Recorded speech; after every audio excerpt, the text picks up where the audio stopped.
오늘 본문의 말씀은 예수님께서 수가성에서 성공적인 사역을 하시고 갈릴리로 돌아가셔서 공생의 다음 단계로 들어가신 것을 보여주고 있습니다. 또한 예수님께서 갈릴리로 돌아가실 마음을 가지신 아주 결연함을 오늘 우리들에게 보여주고 있습니다. 예수님께서 갈릴리로 돌아가시면서 제자들에게 친히 증언하시기를 선지자가 고향에서는 높임을 받지 못한다라고 하셨습니다.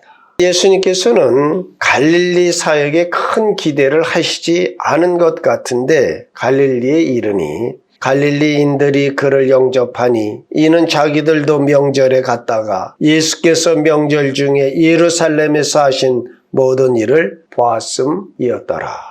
이들은 예루살렘에서 예수님께서 행하신 이적들을 보고 그때야 예수님을 인정했다 하는 것입니다. 예수님께서 선지자가 고향에서는 높임을 받지 못한다라고 하셨는데 이는 예수님께서 과거에 갈릴리에서 사역을 하실 때에는 갈릴리 사람들이 예수님을 배척하였기 때문에 그러한 것입니다. 예수님께서 이 갈릴리의 사역에서 배척받으신 것은 공관 복음에 다 기록이 되어져 있습니다.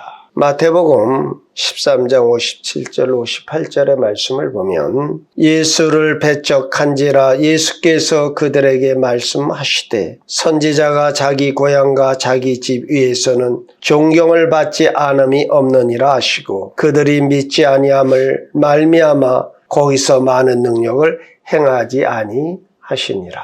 마가복음 6장 4절로 6절 말씀에는 예수를 배척한지라 예수께서 그들에게 이르시되 선지자가 자기 고향과 자기 친척과 자기 집 위에서는 존경을 받지 못함이 없느니라 하시며 거기서는 아무 권능도 행하실 수 없어 다만 소수의 병자에게 안수하여 고치실 뿐이었고. 누가복음 4장 23절로 24절의 말씀을 보면 예수께서 그들에게 이르시되 너희가 반드시 의사야 너 자신을 고치라는 속담을 인용하여 내게 말하기를 우리가 들은 바 가버나움에서 행한 일을 내 고향 여기서도 행하라 하리라. 내가 진실로 너희에게 이르노니 선지자가 고향에서는 환영을 받는 자가 없느니라. 예수님은 이처럼 고향에서 수차례 배척을 받으셨음에도 불구하고 환영받으시는 사마리아에 더 머무르지 아니하시고 갈릴리로 가셨다 하는 것입니다. 그것은 그러한 완악한 갈릴리 사람들에게 천국의 복음이 더 필요하였기 때문에 즉 저들의 필요, 저들의 영적 궁핍함을 채워주시기 위하여 갈릴리로 가셨다 하는 것입니다. 예수님께서는 배척받으신 기억이 생생함에도 불구하시고 자신의 인기와 영화가 아닌 그들의 구원을 위하여 갈릴리로 가셨던 것입니다. 예수님께서 갈릴리에서의 이번의 사역이 성공한다는 보장은 없다 하는 것이죠. 우리는 이 장면에서 예수님께서 어떠한 동기와 자세로 자신의 사역에 임하셨는가를 볼 수 있어야 합니다. 우리는 예수님의 이러한 사역의 동기와 자세에서 어떤 것을 배워야 하겠느냐 하는 것입니다. 첫째로 예수님께서는 어떠한 결과에 얽매이지 아니하시고 하나님의 뜻을 행하기로 결심하셨다 하시는 것입니다. 다시 말씀드리면 실패로 나타나느냐 아니면 좋은 결과를 얻느냐에 관계없이 하나님의 뜻을 행하기로 결심하셨다 하는 것입니다. 예수님께서 고향에서 배척을 받으셨다는 것을 단순히 거절받으셨다는 정도로 이해를 해서는 안 됩니다. 예수님께서 갈릴리에서 처음 사역하셨을 때 어떤 대접을 받으셨는가? 이게 누가복음 4장 16절 이하에서 우리가 단적으로 살펴볼 수가 있습니다. 누가복음 4장 24절에서 30절만 봐드립니다. 또 이르시되 내가 진실로 너에게 이르노니 선지자가 고향에서는 환영을 받는 자가 없느니라. 내가 참으로 너에게 이르노니 엘리야 시대에 하늘이 3년 6개월간 닫히어 온 땅에 큰 흉년이 들었을 때에 이스라엘에 많은 과부가 있었으되 엘리야가 그중 한 사람에게도 보내심을 받지 않고 오직 시돈 땅에 있는 사랍다의 한 과부에게 뿐이었으며 또 선지자 엘리사 때에 이스라엘에 많은 나병 환자가 있었을 때 그 중에 한 사람도 깨끗함을 얻지 못하고 오직 수리아 사람 나아만 뿐이었느니라. 회당에 있는 자들이 이것을 듣고 다 크게 화가 나서 일어나 동네 밖으로 쫓아내어 그 동네가 건설된 산낭떠러지까지 끌고 가서 밀쳐 떨어뜨리고자 하되 예수께서 그들 가운데로 지나서 가시니라. 자, 예수님께서 지금 엘리야 시대, 이것은 다 무엇입니까? 유대인들이라면 다 아는 성경에 기록된 사건입니다. 이것을 일러 저들에게 말할 때 저들은 아주 분기탱천하여서 예수님을 산낭떠러지로 끌고 가서 밀쳐 살해하려기까지 하였다. 단순히 예수님을 싫다 이 정도가 아니라 어떻게까지요? 살해, 죽이려고까지 하였다. 예수님이 이 정도로 저들에게 배척을 받으시면서도 다시 그 땅으로 가셨다. 하여간 예수님께서 그 갈릴리 거기에서 받은 대접이 이뤄했다는 것이죠. 예수님께서 다시 갈릴리로 돌아오셨을 때 그때의 기억이 생생하셨을 것입니다. 더구나 사마리아 사람들로부터 받으신 융숭한 대접도 생생하게 기억되어 사마리아에 조금 더 머무시면서 사역하고 싶으신 강한 내적 유혹도 당연히 있으셨을 것입니다. 그러함에도 예수님께서는 갈릴리로 가셨습니다. 그것은 당신의 당하실 배척과 사역의 성공과 실패에 연연하지 않으시고 하나님의 뜻을 행할 마음의 결심을 하셨기 때문에 그러한 것입니다.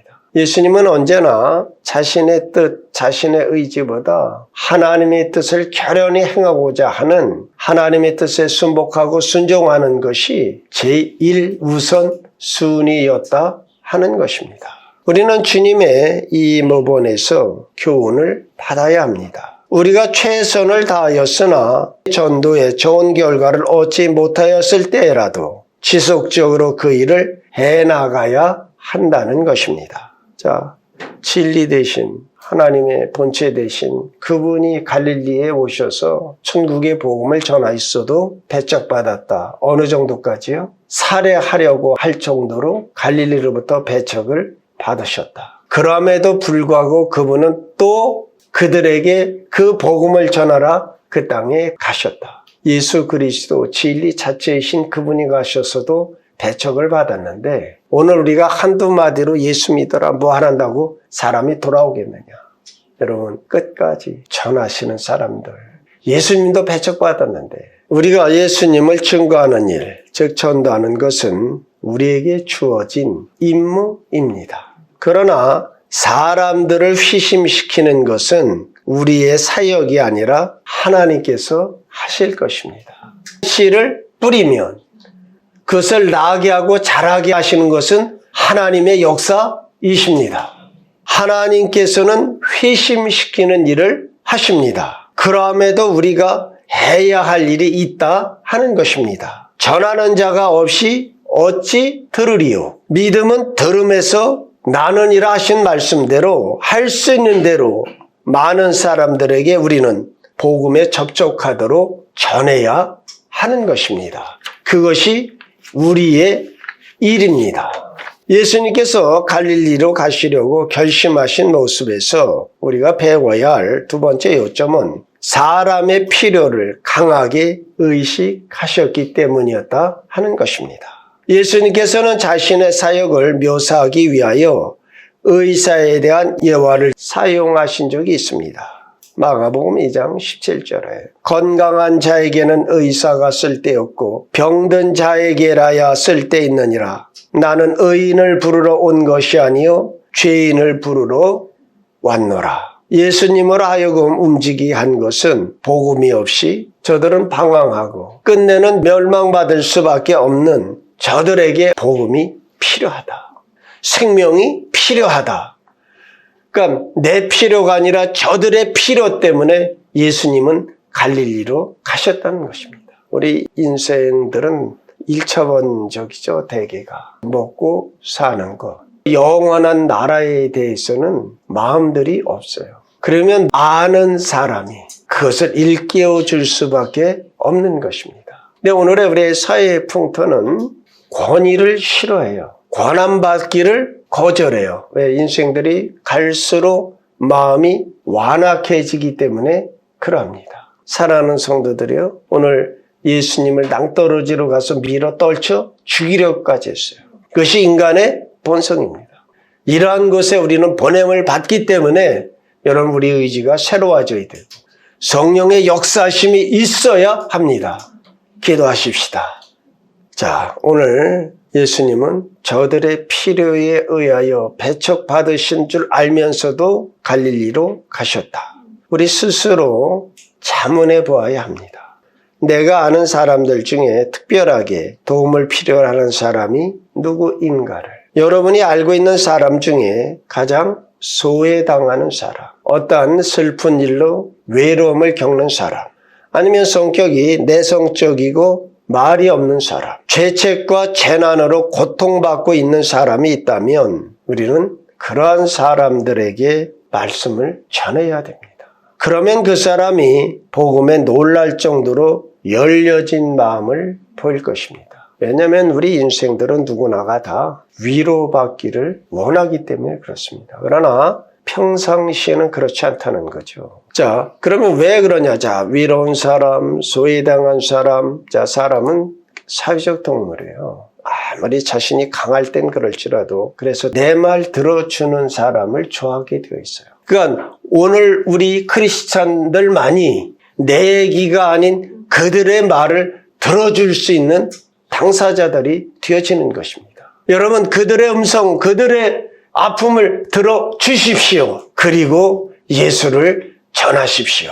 예수님께서 갈릴리로 가시려고 결심하신 모습에서 배우는 마지막 교훈은 성경의 예언을 이루시기 위해서이십니다. 복음서에는 예수님께서 행하신 어떤 일들에 대하여 구약을 들어 이를 이루려 하심이라고 하신 구절들이 많이 있습니다. 자, 자주 말씀드리지만 성경을 이루려 함이리라, 성경을 이루려 함이니라, 이게 우리 신약 성경에 많이 있죠. 그러니까 이 당시의 신약은 기록되어 있지 않고 구약만 있는 것입니다. 예를 들면 마태복음 26장에 보면 겟셋마네 동산에서 예수님께서 잡히실 때 대제사장의 종의 귀를 쳐 떨어뜨리는 그 장면에서 예수님께서 베드로에게죠, 내 칼을 도로 칼집에 꽂으라. 칼을 가지는 자는 다 칼로 망하느니라. 너는 내가 아버지께 구하여 지금 12군단 더 되는 천사를 보내시게 할 수 없는 줄로 아느냐. 내가 만일 그렇게 하면 이런 일이 있으리라 한 성경이 어떻게 이루어지겠느냐 하시더라. 요한복음 19장 28절 이하에 보면요, 예수께서 모든 일이 이미 이루어진 아시고 성경을 응하게 하려 하사 이르시되 내가 목마르다 하시니. 그래서 그 내가 목마르다 하시니가 시편 69편 21절 말씀이에요. 또 36절에 보면 이 일이 일어난 것은 그 뼈가 하나도 꺾이지 아니하리라 한 성경을 응하게 하려 함이라. 자, 뼈가 하나도 꺾이지 아니라 하는 말씀이 출애굽기 12장 46절 말씀이에요. 37절에 보면 또 다른 성경에 그들이 그 찌른 자를 보리라 하였느니라. 이 민수기 9장 12절 말씀이죠. 이와 같이 예수님은 이미 성경에 예언된 하나님의 뜻을 이루시고자 그 말씀에 따라 행하신 것입니다. 디모데후서 3장 16절에 모든 성경은 하나님의 감동으로 된 것으로 교훈과 책망과 바르게 함과 의로 교육하기에 유익하니 이는 하나님의 사람으로 온전하게 하며 모든 선한 일을 행할 능력을 갖추게 하려 함이라. 성경은 우리가 어떻게 우리의 삶을 구성하며 어떻게 우리의 가치관을 정립하며 어떻게 다른 사람에게 증거하며 어떻게 하나님을 섬길 것인가에 대하여 말씀하고 있습니다. 그러니까 성경은 우리의 삶과 생활과 하나님을 섬기는 일에 정확하게 무의하게 우리에게 일러주시는 생명이다 하시는 겁니다.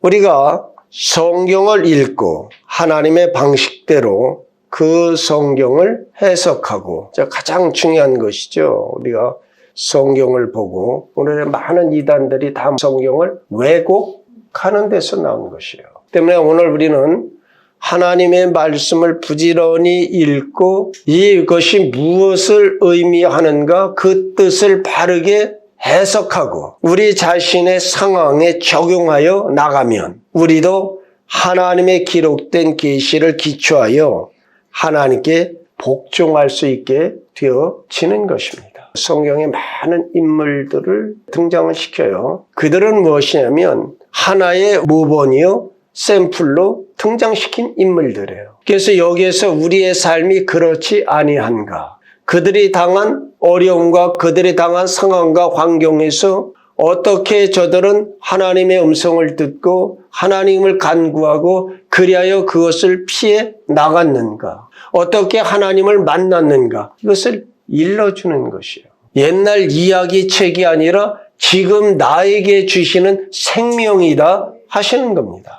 우리의 삶 속에서 참된 축복과 즐거움을 얻으려면 우리는 성경을 보고 그 바른 뜻을 알고 그것을 내 삶에 적용시켜 나가는 방법밖에 없다 하는 것입니다. 다윗을 보면 다윗의 집은 점점 강성하여지고 다윗이 어디를 가든지 이기게 하시더라. 여러분, 여러분의 집이 점점 강성하여지시기를 원하십니까? 여러분이 어디에 가나 승리하시는, 이기는 인생이 되고 싶습니까? 그러면 다윗의 승리를 성경에서 어떻게 하나님을 섬기고 어떻게 하나님의 인도하심을 받았는가를 여러분이 살펴보시고 그것을 내 삶에 이루어 가시면 다윗과 같은 인물이 되는 것이에요.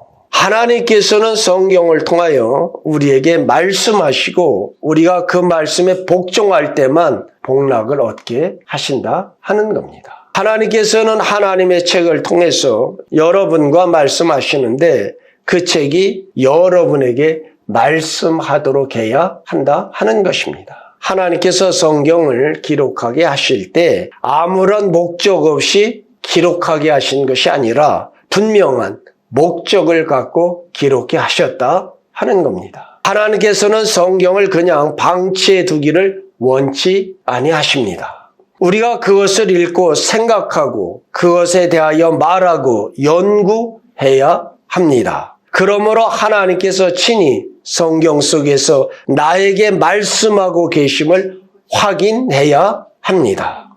성경은 우리가 어떠한 환경에 처해 있든지 우리의 각자를 향하신 하나님의 말씀이십니다. 성경은 우리의 삶을 위해서 절대적으로 필요한 안내자이십니다. 성경을 통하여 길이요, 진리요, 생명이신 우리 주 예수 그리스도를 만나시고 그분과 동행하는 그런 아주 인생 최고의 복됨을 누리시는 우리 성과 함께 온 성도님들 다 되어주시기를 우리 주 예수 그리스도의 이름으로 축원드립니다. 기도하십니다.